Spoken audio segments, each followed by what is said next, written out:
I have a button obsession. I have been collecting buttons for as long as I can remember, and everybody who knows me usually gives me their old buttons.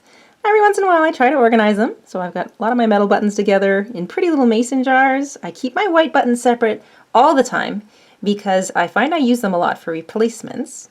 I've got oodles and oodles and oodles of pretty plastic buttons of every different shape, color, and kind. I have big buttons and little buttons. I have lots of fabric colored buttons. These are really pretty and some of them are vintage. I've inherited a lot of those.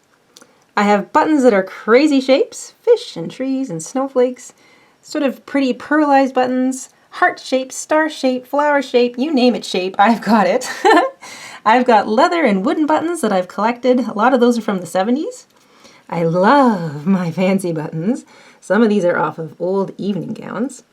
I like to make my buttons out of polymer clay, pretty much anything I can get my hands on. I'll even carve them out of wood sometimes. And of course, I love to cover buttons in crochet.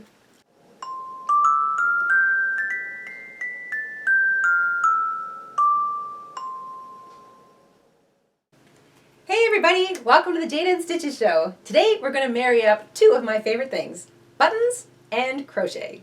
Now that the warm weather's here, I like to have a whole bunch of little projects to work on, and not all of them of the warm woolly variety.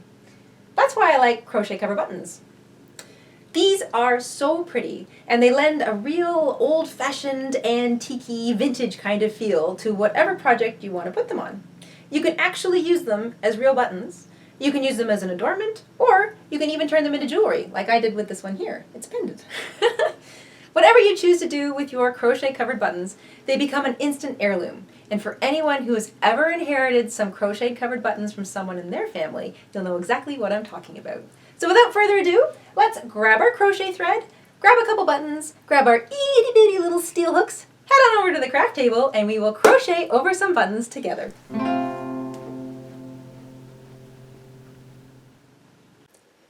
In order to make our little covered buttons, you're going to want crochet thread. This is size 10. It's very thin. It's about the size of an embroidery floss. So size 10 is what you're looking for in the crochet thread department. You want a pair of scissors, a small needle with an eye large enough that you can pass your crochet thread through it. And we're using a really tiny hook today. So this is an old vintage 9 steel hook. You might not have one of those in your collection, but you can use an 8 or a 10 steel hook. This works out to be about 1 millimeter in diameter, but you can use 1 millimeter or 1.15 or 1.25 millimeters. Either way, you want a really tiny hook. Your buttons should be 7/8 of an inch to an inch in diameter, and I find the ones that are pretty, like this little pearlized one, make really, really pretty covered buttons because you can see the reflection of the pearl through the design of the crochet. But I also like how a black button looks because you get the nice contrast of the light thread and the dark button, and I think that looks really cool too. And so for today I'm going to be demonstrating over a black button, but you can use whatever button color you like. I even did one over lime green here. It looks a bit like a citrus slice. So once you've got all those things together, we can get started. We're going to begin with a slip knot. So we're working really, really small today. If you're not used to using crochet thread this small and a tiny little hook, remember to pack your patience. This takes some getting used to, but the payoff is certainly worth it. Once you've got your sliding slip knot on your hook, you're going to chain 6.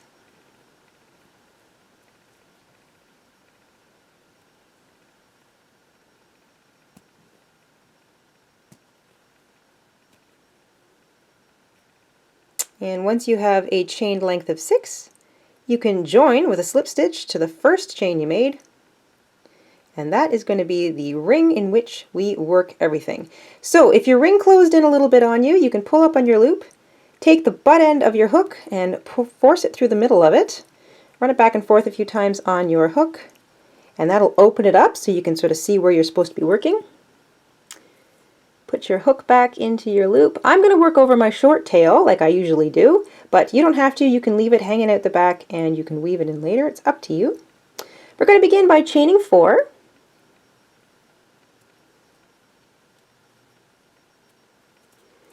Get this thing out of the way. So that chain 4 is going to count as a treble crochet. We're going to treble crochet immediately into the ring. So remember, treble crochet is 2 wraps around your hook to start. Go through that ring, pick up a loop, and then wrap back through the first set, wrap back through the next set, wrap back through the last set. So you've got 2 treble crochet. Your chain 4 counts as a treble. You've got another treble right next to it. You're going to chain 3. And this is the little repeating sequence that you're going to put all the way around into your ring for row 1. So each sequence is 2 treble crochets,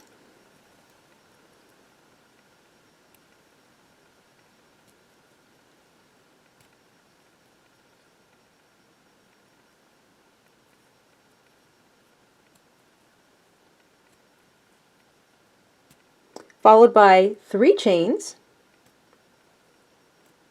and then you repeat. 2 treble crochets, chain 3, 2 treble crochets, chain 3. What you want are 6 sets of 2 treble crochets and a chain 3. And when we get to the end, we'll join up our row. At the end of row 1, you should have 6 little segments, 2 treble crochets, that first one includes your chain 4, all separated by 3 chains, so 1, 2, 3, 4, 5, 6. Remember to do your last 3 chains, and then you're going to join to the top of the chain 4 that you began the row with. So just slip stitch to the top of that chain 4, and I will take care of my little tail later, but that's what you should have. It should look like a bit of a pinwheel. Now you're going to chain 2. This is row 2. We're going to use the half double crochet stitch, and this one is nice and simple. So your chain 2 counts as a half double crochet. Remember, you wrap once for a half double, and you're going to work a half double crochet into every single stitch and chain around. So you're going to have 30 stitches at the end of this row. If you don't want to work the individual chains, you can just work right through the space, but put 3 of them. So 3 half double crochets in every space, and then half double crochet in each of the 2 treble crochets of each section from the row previous. So either way, you're going to wind up with 30 half double crochets all the way around for row 2. At the end of row 2, you should have 30 half double crochets. That includes your chain 2. And you're going to join to the top of your chain 2 to complete the row. So you're going to slip stitch to the top of your chain 2. And that is row 2. Row 3, we're going to start closing this little thing in already. So we're going to chain 2. That chain 2 counts as a half double crochet, and now we're going to start decreasing. We're going to half double crochet 2 stitches together across the next 2 stitches.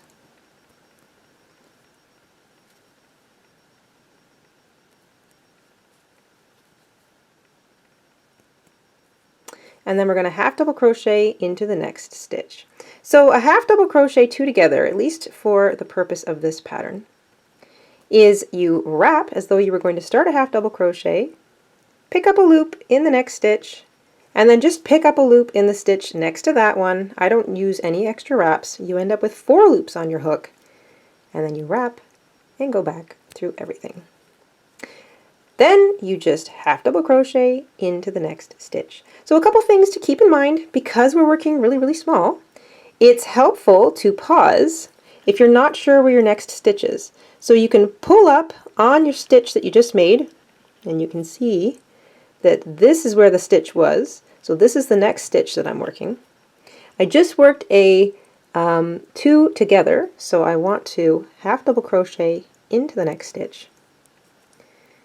So work 2 half double crochet together, half double crochet into the next stitch, repeat that all the way around. You'll have about 20 stitches at the end of row 3. Take your time. When you're nearing the end of row 3, the last thing you should be doing is a half double crochet 2 together, and that's going to include the false stitch at the bottom of your chain 2. If it doesn't, don't worry. You're aiming for approximately 20 stitches at the end of row 3, but it's really not that important. What is important is that you're closing in your little crochet enclosure. Just join to the top of the chain 2 to finish the row, If you have your little short tail that you began your chained loop with still showing, take a moment, flip your little enclosure inside out, grab your yarn needle and weave in your end. If you worked over it like I do, you might not have anything left, or if you have a little bit of a tail, you can trim it. Either way, you want to take care of that before we move on to the next step, which is inserting our button.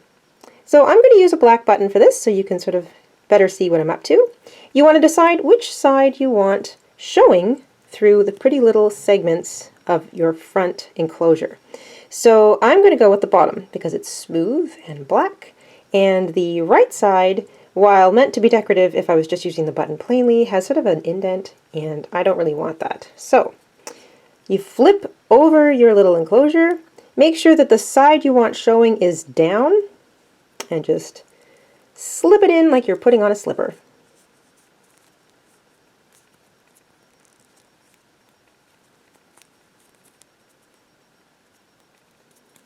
There we go.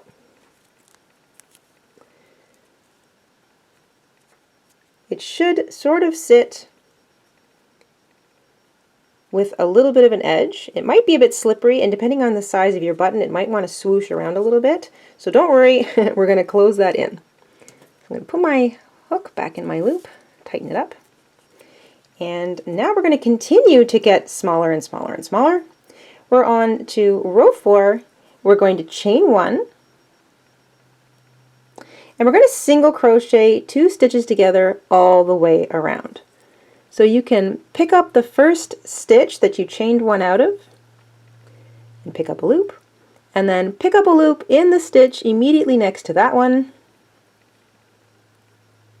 and crochet them both together.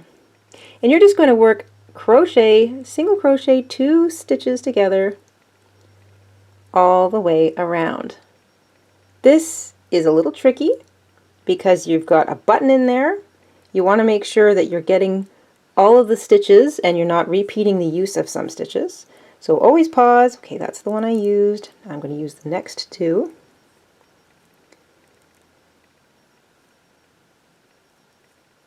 It's a little fiddly, so take your time and just work single crochet 2 together all the way around, and I'll see you back at the beginning.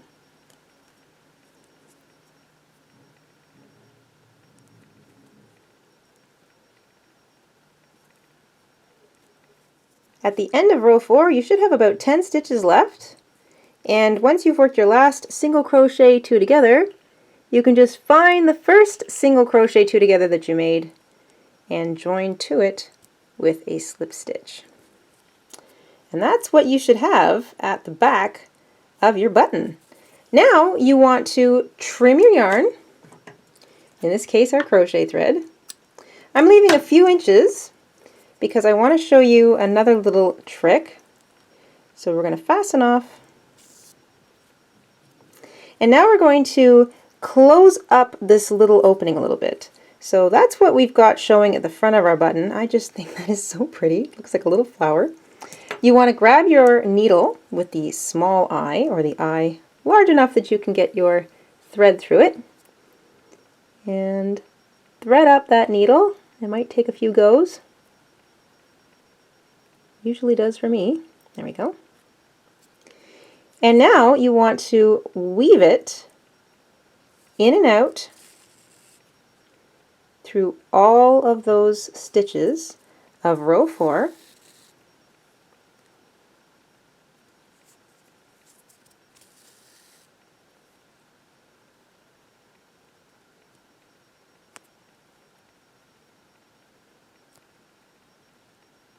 There we go.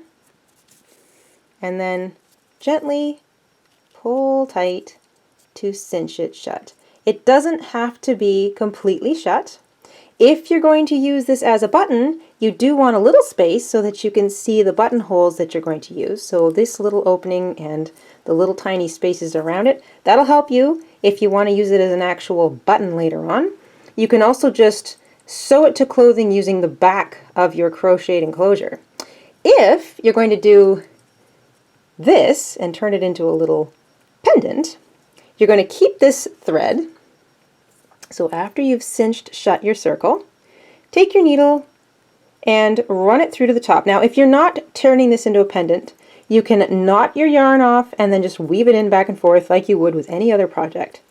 If you want to make it into a pendant, you can take your yarn, pull it out through the top edge, doesn't matter where, in between stitches, through a stitch, doesn't matter.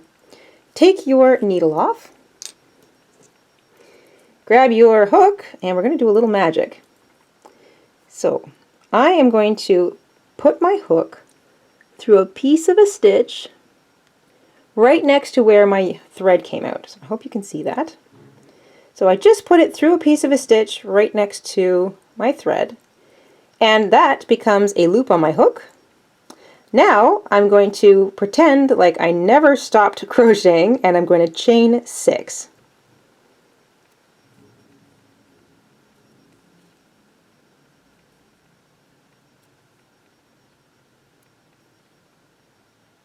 There's 6. I'm going to flip my button so that I can see that first loop that I stuck my hook through. I'm going to put my hook right through it. There we go. And then slip stitch. And then fasten off. Grab your yarn needle again, or your little tiny needle. Thread your yarn back up and weave that tail back and forth through some of the stitches across the back of your button, and that'll make it disappear. And now you can turn this into a pendant. So you can wear it as is, or you can even add a little metal jump ring at the bottom and hang up a pretty little pearl, or maybe a crystal bead, something to make it a little more pretty. Or you can just completely leave it plain, no extra pendant loop, thread in your thread at the back, and you've got a pretty covered button ready to add to any project you like.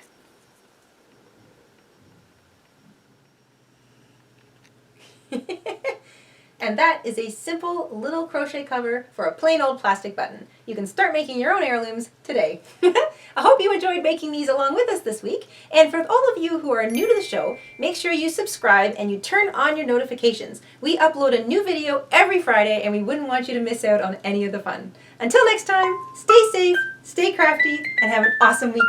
Bye, everybody.